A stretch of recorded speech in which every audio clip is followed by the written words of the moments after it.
예, 강의 시작하겠습니다. 오늘은 이어서 민법 총칙 마지막 부분 시작합니다. 법률행위의 무효와 취소, 그리고 부관, 조건과 기한을 부관이라고 하죠. 기간, 소멸시효, 그리고 사람이죠. 사람, 권리의 주체, 자연인과 법인, 그리고 물건, 물건의 변동 이 부분은 이제 다음 시간 물권법에서 다루도록 하겠습니다. 키워드와 케이스로 정리하면 된다고 했습니다. 자, 법률행위의 대리에 대해서 이제 설명드렸고, 다시 한번 주요 키포인트 정리해드리면, 대리는 순우리말로 대신해서 본인을 대신해서 법률 행위를 행하게 되는데, 본인이 직접 손을 쓰지 않아도 효과가 본인에게 귀속된다. 그리고 대리권이 없는 경우를 무권대리라 그러고, 그 무권대리가 외부로 표출이 안 된 걸 순수한 무권대리, 그것이 표출이 돼서 선의의 제3자를 보호하는 것을 표현대리의 문제라고 말씀을 드렸습니다. 자, 오늘은 이어서 법률행위의 무효와 취소, 한자 쓰지 않습니다. 무효와 취소. 법률행위의 효과 부분을 다루고 있죠. 무효는 말 그대로 성립의 문제와 구별하라고 했어요. 성립을 하고 나서 유무효를 따지게 됩니다. 주의하시고, 성립에서 우리가 뭘 다뤘죠? 철회라는 문제 다뤘습니다. 철회. 의사표시를 거두어 드린다. 성립 문제, 성립 단계. 유효, 무효 이전의 단계입니다. 일단 성립을 하고 나서 법률행위가 유효하냐 무효하냐 따지는 부분이 무효 취소입니다. 무효는 처음부터 무효죠. 처음부터. 어떤 법률의 규정이 103조가 대표적입니다. 민법 103조 반사회 질서, 뭐 도박을 하든 범죄 행위든 이런 어떤 사회 질서에 반하는 행위를 하게 되면 우리 민법은 효력을 주지 않아요. 무효. 취소는 일단 효력이 발생하나 일정한 엄격한 요건 하에 취소권이라는 걸 줍니다. 취소권을 행사함으로써 처음부터 한자 일본식 용어 소급적으로 무효가 되는 것. 그걸 취소권의 행사. 취소는 항상 권이 있어. 취소권, 권리. 취소권을 행사해야만 소급적 무효가 됩니다. 자, 무효 취소에서 중요한 그 용어들 정리합니다. 법률행위의 무효에서는 추인이라는 문제가 발생하게 되고, 취소에서는 취소권의 행사가 생기게 되죠. 취소권. 추인이라는 건 한자로 일본식 용어 미룰 추자에 인정할 인자. 미루어서 인정한다. 무엇을? 법률행위가 무효인데 상대방이 이거 좀 유효로 좀 인정해 달라는 거죠. 근데 우리가 103조 같은 그 반사회 질서 범죄행위나 또는 사회 질서에 반하는 행위를 우리가 상대방이 인정해 달라 해서 인정해 주면 우리 법 질서가 어떻게 됩니까? 무너지게 되죠. 그래서 그런 경우를 빼고는 상대방이 인정한다. 그러면 유효로 될 수 있어요. 예외적으로. 취소는 취소권의 행사가 필요하다고 했습니다. 취소권이라는 것은 우리가 여기서 또 용어가 하나 생기는데 알아두시면 됩니다. 뒤에 소멸시효하고 구비를 해야 되는데 제척기간이라는 표현이 나옵니다. 제척기간. 자, 여기서 그냥 한꺼번에 정리합니다. 제척기간과 소멸시효는 어떻게 다른가? 둘 다 일정한 기간, 듀링 영어로 일정한 기간이 흐르면 권리를 소멸합니다. 권리를 행사할 수가 없게 돼요. 근데 제척기간은 중간에 그 시간이 흘러가게 됩니다. 시간이 흘러가는 걸 막을 수 있는 걸 중단이라 그래요. 우리가 중단 또는 뭐 정지 이런 표현들이 나옵니다. 이것이 가능하지 않은 것이 제척기간입니다. 중간에 내가 이 권리 행사를 그 권리의 생명을 유지하기 위해서 어떤 뭐 주장을 한다든지 이런다고 해서 이 기간이 멈춰지지가 않아요. 그냥 시간 흘러가 버리면 끝입니다. 그걸 제척기간이라 그러고 취소권이 대표적입니다. 소멸시효는 일반 채권, 기타 권리, 일반적인 그 권리들을 우리 채권 돌려주고 뭐 10년이 지나면 소멸시효가 완성된다는 표현 많이 듣죠. 그 소멸시효는 중단과 정지가 가능해요. 중간에. 그 차이가 주의하세요. 다시 설명. 제척기간은 취소권에 해당되는 부분이고 일정 기간이 지나면 무조건 권리가 소멸돼요. 소멸시효는 일정 기간이 지나더라도 그 중간에 중단 정지를 시키면 시간이 멈추게 됩니다. 그러면 권리가 소멸하지 않죠. 그게 차이점입니다. 그 더 상세한 차이점은 우리 소멸시효 가서 소멸시효를 한번 차근차근 뜯어보도록 하겠습니다. 자, 무효 취소 정리됐고요. 그 다음에 법률 행위의 부관 설명드리겠습니다. 부관. 우리 군대에서 말하는 그 당번병 같은 부관이 아니고 덧붙일 부자의 약관 관자입니다. 우리가 일반적인 계약에서 조건이나 이런 것들을 덧붙이는 경우가 있어요. 이게 좋은 게 아닙니다, 사실은. 조건을 붙인다는 거는 상당히 계약 내용을 까다롭게 만드는 거예요. 누구한테? 특히 계약의 이익을 향유하는 사람한테. 뭐 이런 거죠. 제가 민법 총칙 첫 시간에 설명드린 부분이 있어요. 아버지가 자녀에게 사법고시를 합격하면은 내가 100만 원을 주겠다. 사법고시를 합격하면은 이런 조건을 붙이게 됩니다. 돈 100만 원 주겠다는 계약을 했는데 그 효력이 발생하려면, 즉 이 권리가 발생하려면 사법고시를 합격해야 되는 거죠. 그런 부관이 객관적인 사실이 완성이 돼야 돼요. 그런 것들을 조건이나 기한이라고 그럽니다. 붙이는 걸. 조건, 기한. 자, 조건이라는 거는 크게 정지 조건이 있고 해제 조건이 있습니다. 말 참 어려워요. 자, 쉽게 설명드립니다. 정지 조건은 효력을 발생시키는 조건입니다. 해제 조건은 효력을 소멸시키는 조건입니다. 자, 외우는 방법. 정발, 해소. 정지는 발생시킨다. 해제는 소멸시킨다. 자, 따라해 보세요. 정발, 해소. 정지시킨다 말은 조건이 성취가 된다 그럽니다. 조건이 이루어지는 것을 성취, 조건이 이루어지지 않는 것을 불성취라 그래요. 조건이 성취됐을 때 효력이 발생. 아까 대표적인 거. 자녀에게 사법고시 합격하면 돈 100만 원 주겠다. 사법고시 합격이 정지 조건인 겁니다. 고시 합격하면 권리가 생기는 거죠. 돈 100만 원을 받을. 해제 조건 예를 들어 보겠습니다. 아빠가 100만 원 준다. 그런데 너 사법고시 불합격하면 너 권리 소멸해? 이겁니다. 비슷한 것 같은데 다르죠? 다시. 사법고시 합격하면 준다. 권리를 발생시켜. 정발. 이건 정지조건부 부관을 붙인 겁니다. 아버지가. 근데 사법고시 불합격하면 너 권리가 없어져. 권리를 소멸시켜요. 불합격이라는 걸. 불합격이란 사실이 발생. 똑같은 건데 동전의 양면 같은 거예요. 이게. 정지조건, 해제조건. 다시 따라합니다. 정발, 해소. 정발, 해소. 선생님은 케이스로 설명해요. 기한이라는 거는 객관적인 사실입니다. 객관적인 사실. 조건하고 조금 달라요. 조건은 어떤 사람의 행위다 이런 것들이 개입이 되죠. 사법고시 합격이다 불합격이다. 기한은 자연현상이라든지 날짜라든지 이런 객관적인 사실. 사람이 좌지우지 못해요. 예를 들어 우리가 돈을 꾸는데 9월 31일까지 갚을게요 라고 합니다. 그 9월 31일 날짜 객관적 사실은 우리가 죽어났게 해도 좌지우지 못하죠. 그 객관적 사실 기한. 정리 끝났습니다. 부관은 조건과 기한이 있고 조건은 사람이 인위적으로 좌지우지할 수 있는 사실. 기한은 사람이 좌지우지할 수 없는 객관적인 사실.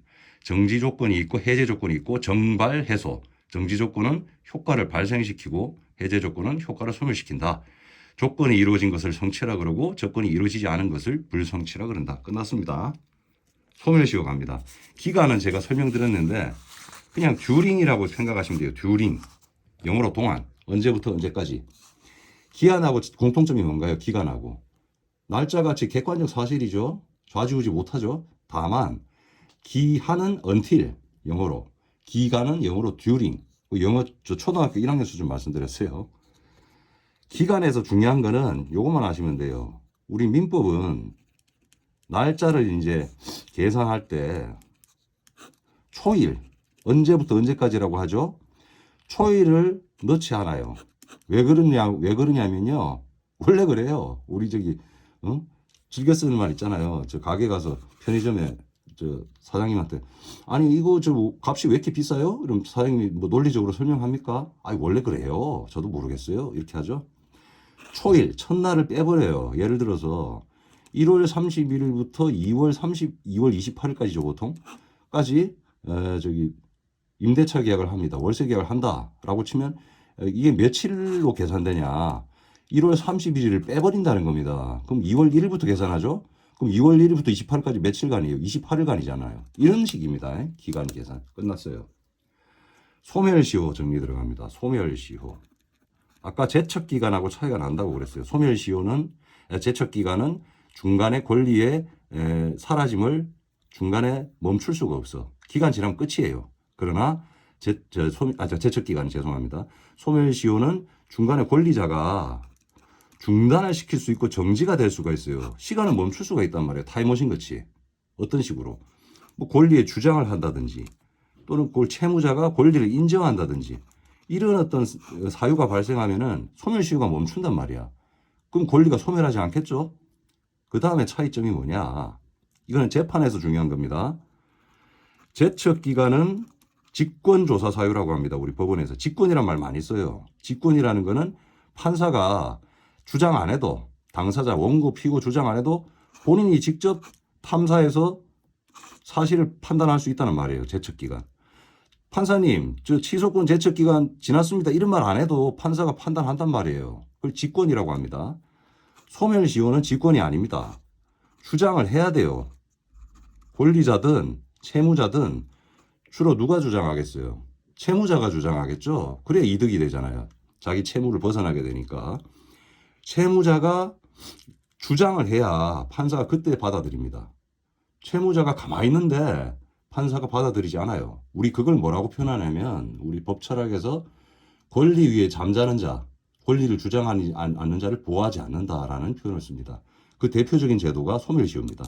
우리 보통 채권은 10년이고요.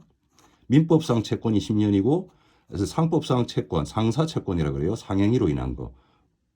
뭐 기업에서 우리 납품행위 같은 거 말하는 거죠. 그건 5년입니다. 이 두 가지만 알면 돼. 나머지 세세한 것들은 법전 찾아보면 됩니다. 우리 법전을 외우는 기계가 아니라고 말씀드렸어요. 우리는 법을 리걸 마인드를 가지고 법을 해석하는 사람이고 적용하는 사람이지 기계적으로 법을 암기하는 사람이 아니다. 자, 다시 정리해요.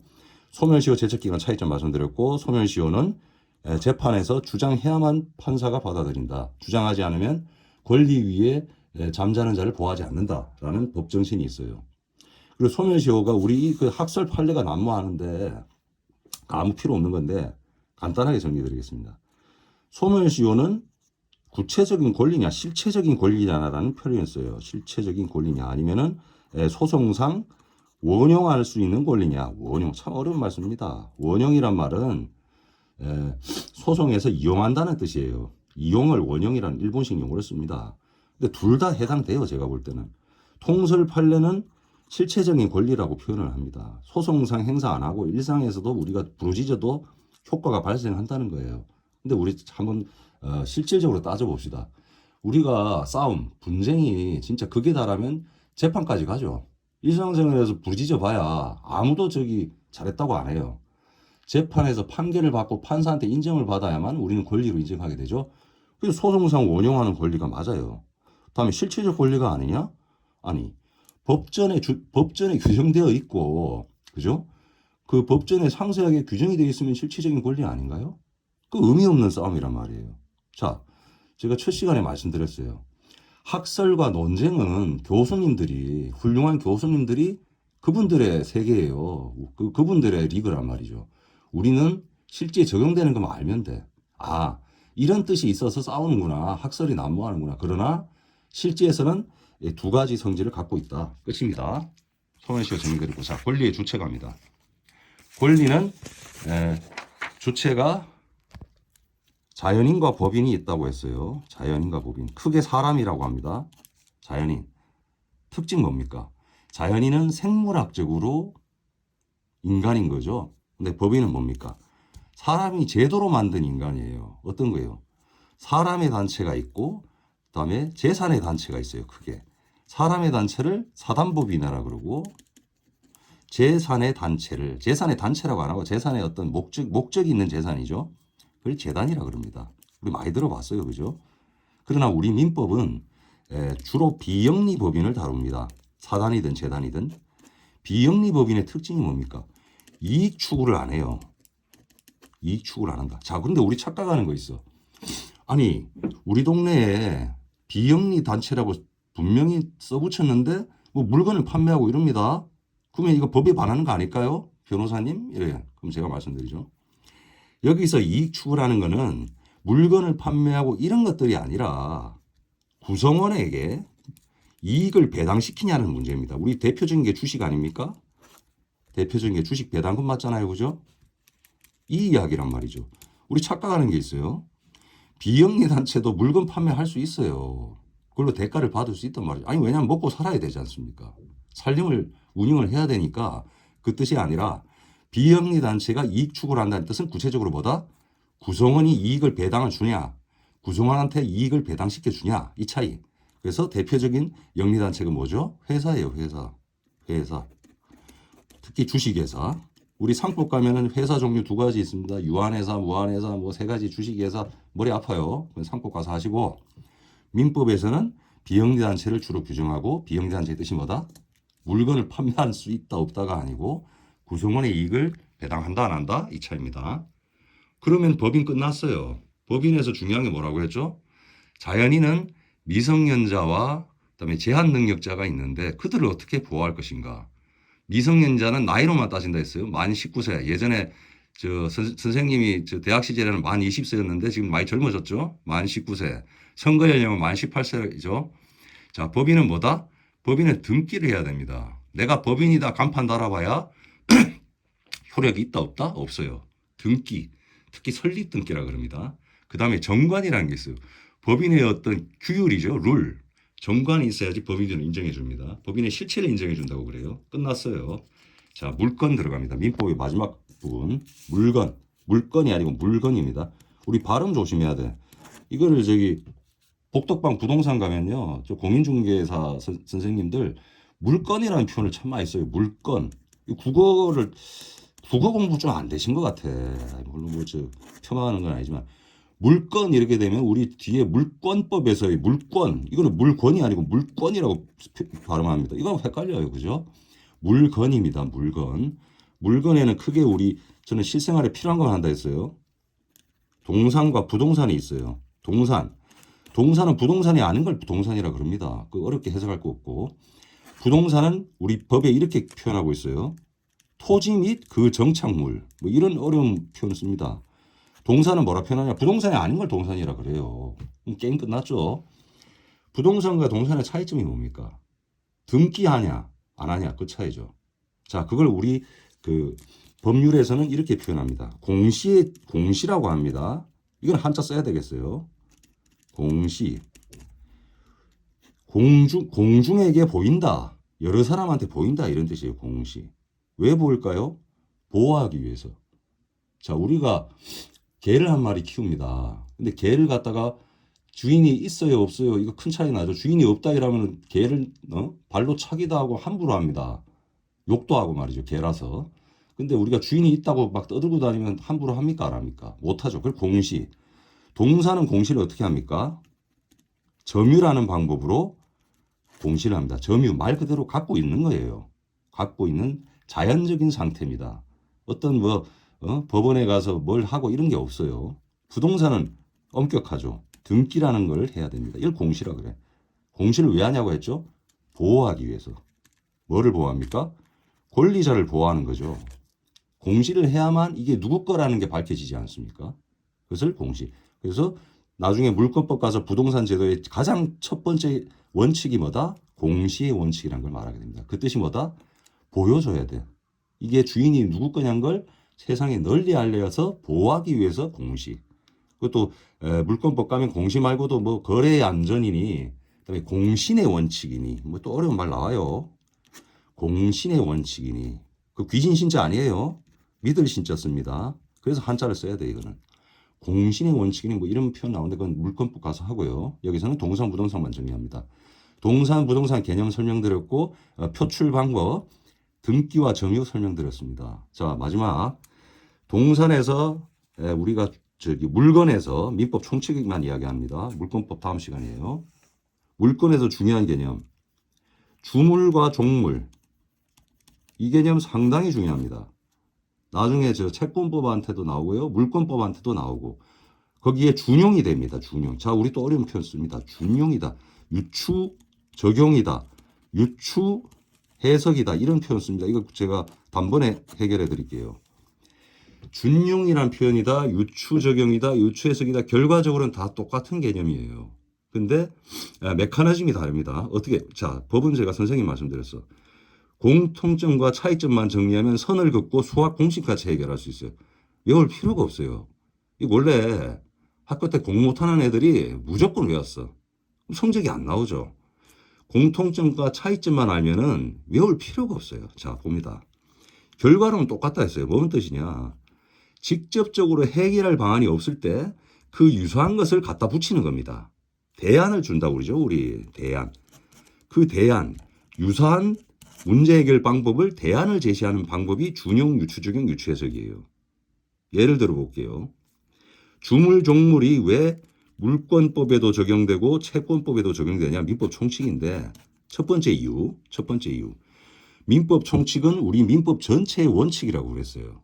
그러니까 우리 각 세칙이라 합니다. 물권법, 채권법, 친족 상속법을 세부 규칙이라 그래요.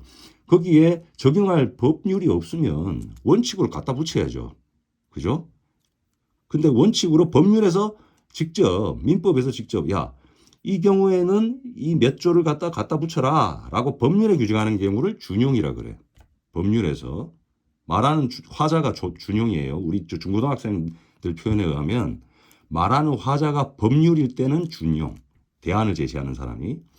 그게 판사나 검사나 일반인인 경우에는, 그러니까 판사지 주로, 그죠? 판사인 경우는 유추해석이나 유추적용이라 그래. 유추적용이나 유추해석. 근데 적용이고 해석이고 이 차이가 학자마다 다릅니다만 저는 같다고 봅니다. 같다고 봐요. 어떤 학자님들은, 교수님들은 유추적용은 판사님들이 할 때 유추적용이라 그러고 판사가 아닌 다른 공권력 기관, 뭐 공정거래위원회라든지 뭐 국회라든지 이런 공기관에서 하는 걸 유추해석이라고 합니다라고 구별해요. 그러니까 아무 실익이 없는 그들만의 논쟁이죠. 저는 유추적용, 유추해석 같은 뜻이라고 보고 그냥 유추적용이라는 표현을 쓰겠습니다. 뭐 어려워요. 왜냐하면 용자 들어가니까 외우기 쉽잖아. 법에서 대안이 없을 때 이 규정을 써라라고 직접 규정하는 걸 준용이라 그러고 판사가 재판할 때 직접 적용할 법률 규정이 없는데 비스무리하니까 이거 적용하겠습니다. 이거를 유추 적용이라 그래요. 자, 근데 주의할 거. 비스무리하다 해서 다 갖다 붙이면은 위험한 결과가 날 수 있죠. 우리 이런 표현 쓰잖아요. 어설픈 무당이, 그죠? 일 저지른다고, 그죠? 선무당이 일 저지른다. 비슷하다 해서 무조건 이게 허락되는 경우 아닙니다. 준용 같은 경우는 법에 엄격히 있기 때문에 그냥 하면 돼. 근데 유추 적용은 우리 판례가 제일 중요합니다. 우리 사회적 경험이 녹아있는 걸 판례라 그럽니다. 판사들이 축적해 놓은 그 경험, 판례에 그 예가 있을 때 유추 적용할 수 있는 거예요. 판사가 그냥 지가 잘났다 해서 지 서울법대 나오고 말이지. 하버드, 예일대 박사학위 땄다 그래서 유추 적용 내가 해야겠어. 그 옳은 판결 아니에요. 자, 다시 돌아가서 주물, 종물 이론이 왜 중요한가? 주물, 종물. 주인이 되는 물건이 있고 종이 되는 거, 노예가 되는 물건이 있어요. 그걸 주물, 종물이에요. 어렵게 설명 안 합니다. 그 주물, 종물이 있는데 그런 관계가 된다 이거야. 그거는 내가 주물, 종물 하겠어라고 하는 게 아니라 객관적으로 그렇게 성질이 나오는 거예요. 예를 들어 보겠습니다. 예를 들어 볼게요. 제가 도시락 그 반찬 도시락 예전에 저는 선생님은 고등학교 때 지금은 급식이 나오죠. 근데 선생님은 고등학교 때 도시락을 싸줬어요. 어머니가 아침에 바리바리 싸서 이제 반찬 투정하고 막 그 참 불효자였는데 지금 생각하면 참 불효자였어. 그 반찬 주면 주는 대로 먹어야지. 지 돈도 못 버는데. 주물종물인데 그 도시락 우리 반찬 반찬통이 있고 그 밥통이 있고 젓가락이 있어. 이 세트에 세트. 주로 세트인 경우 문제가 돼. 그 도시락 통하고, 응? 그다음에 젓가락하고 예를 들어 봅시다. 이거 따로 놓을 수 있나? 젓가락만 살면 밥 먹을 수 있어요? 밥이 없잖아. 밥을 담을 수 없잖아. 반찬을 담을 수 없잖아. 도시락 통만 가져가면 밥을 손으로 집어 먹어야 되는데요? 그 죄송합니다. 그 불쌍한 사람들이 하는 행위 아닌가요? 자, 여기서 도시락 통을 주물이라고 합시다. 젓가락을 종물입니다. 그러면 우리 권리관계 어떻게 따지냐면 우리 거래를 합니다. 편의점에서 도시락 세트를 샀는데 젓가락이 빠졌어. 그럼 젓가락 달라고 할 수 있죠. 값은 했단 말이에요. 그럼 젓가락 달라 했는데 주인 아저씨가 이래. 야, 젓가락은 별개의 판매야. 그 웃기는 소리죠. 그죠? 반대로. 젓가락만 샀는데 도시락통을 빼먹었어요. 그럼 도시락통 달라고 할 수 있어요? 없어요? 그 얘기입니다. 그래서 우리 채권법에는 어떤 식으로 적용을 하냐면 주물을 주된 권리라는 표현을 써. 물권법도 마찬가지. 종물을 종된 권리라는 표현을 써. 그래서 주된 권리의 운명은 즉 종된 권리, 노예의 운명은 주인한테 따라간다. 뭐 자본주의, 민주주의 사이 이런 소리 해야 되냐? 아이고 물건하고 권리한테 하는 소리인데 뭐 어떻습니까? 종된 권리, 종물의 운명은 주된 권리, 주된 권리, 주물의 운명에 따른다. 이런 규정이 있어요. 그 민법 총칙이 돼 있단 말입니다. 그 원칙이, 그 원리가 물권법과 채권법에 그대로 적용된다, 준용된다. 그걸 법률에서 규정하고 있다. 화자가 누구다? 민법이다. 준용. 화자가 누구다? 판사다. 유추 적용. 끝났습니다. 자, 수고하셨습니다. 다음 시간에는 물권법 차근차근 짚어보겠습니다. 감사합니다.